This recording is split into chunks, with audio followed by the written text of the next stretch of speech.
Una sanità carente di posti letto, medici, infermieri e apparecchiature biomedicali è quanto emerge da uno studio dell'Osservatorio Ethicos per il territorio. Nell'Agrigentino mancano meno della metà dei medici previsti. Servirebbe inoltre almeno il doppio degli infermieri, mentre i posti letto mancanti sono ben 600.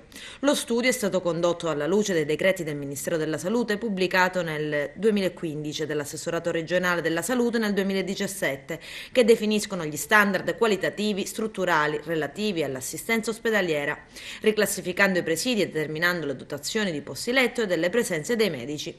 Nel distretto sanitario di Agrigento, che fa capo, oltre il capoluogo, ai comuni di Aragona, Comitini, Favara, Ioppolo, Porto Empedocle, Raffadali, Realmonte, Sant'Angelo Muxaro, Santa Elisabetta, Siculiane e ai comuni di altri distretti che fanno riferimento all'ospedale di Agrigento, sarebbero previsti 349 medici. Ad oggi, secondo i dati forniti dall'osservatorio, ve ne sono meno di 150. Non va meglio nel distretto sanitario di Licata, che fa capo ai comuni di Licata, Palma di Montechiaro. I medici sono soltanto 50, quando dovrebbero essercene 135. Nel distretto sanitario di Canicattì, che comprende Camastra, Campobello di Licata, Canicattì, Castrofilippo, Grop, Tenaro, Racalmuto e Ravanusa, si contano meno di 60 medici, quando, seguendo il parametro di 2 medici ogni 1000 abitanti, ce ne dovrebbero essere 170. Dunque mancherebbero all'appello almeno la metà dei medici previsti. A Sciacca invece sui 258 previsti se ne contano circa 100, mentre a Ribera su 107 sono in servizio solo 40.